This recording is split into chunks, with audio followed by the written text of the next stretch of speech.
British flag, which has flown over Jamaica for the past 3 centuries, is about to be replaced by the Jamaica national flag, heralding the birth of the new nation.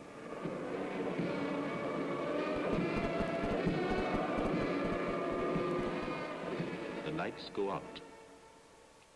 The Union Jack is lowered, and the new flag of Jamaica raised. Present!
Then all Jamaica bursts into celebration.